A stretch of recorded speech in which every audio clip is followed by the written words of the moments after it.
கல்யாணம் ஆன பிறகு தான் நம்ம அம்மா வீட்லேருந்து சின்னதாக ஏதாவது நமக்காக கொண்டு வந்தால் அது எவ்வளோ சந்தோஷமாக இருக்கும் அப்படிங்கிறத நான் ஃபீல் பண்ணேன். என் அம்மா சென்னைக்கு என்னை பார்க்க வந்திருந்தாங்க. அங்கேருந்து எனக்காக என்னென்ன கொண்டு வந்திருக்காங்க அப்படிங்கிறத தான் இப்போ நான் உங்களுக்கு காட்ட போகிறேன்.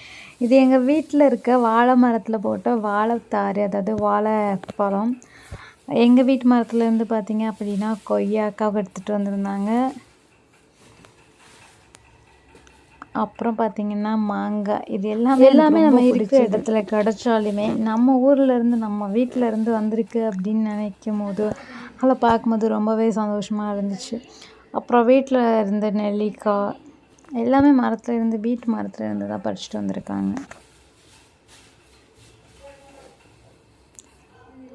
இது எல்லாமே நான் விரும்பி ரொம்பவே சாப்பிட்றது தான்.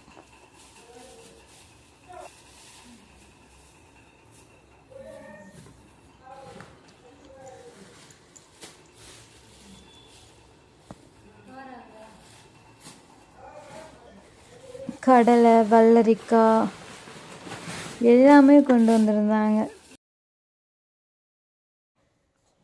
தேங்காய், பூ, இந்த மாதிரி முருங்கைக்காய் என்னோடய ஃபேவரட் வெஜிடபிளில் ஒன்று சொல்லலாம் முருங்கைக்காய்.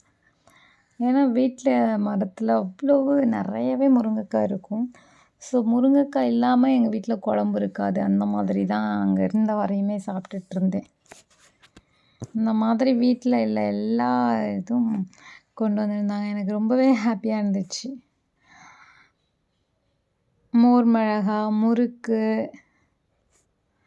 இந்த மாதிரி ஃப்ரூட்ஸு இது எல்லாமே எங்கள் வீட்டு மரத்துலேருந்து எங்கள் அம்மா கொண்டு வந்திருக்காங்க. அவ்வளோ தூரம் ஏம்மா இவ்வளோ தூரம் வெயிட்டை தூக்கிட்டு வந்தேன்னு கேட்டால் அதெல்லாம் ஒன்றும் இல்லை அப்படின்ட்டு கொண்டு வந்தாங்க. எனக்கு ரொம்பவே ஹாப்பியாக இருந்துச்சு.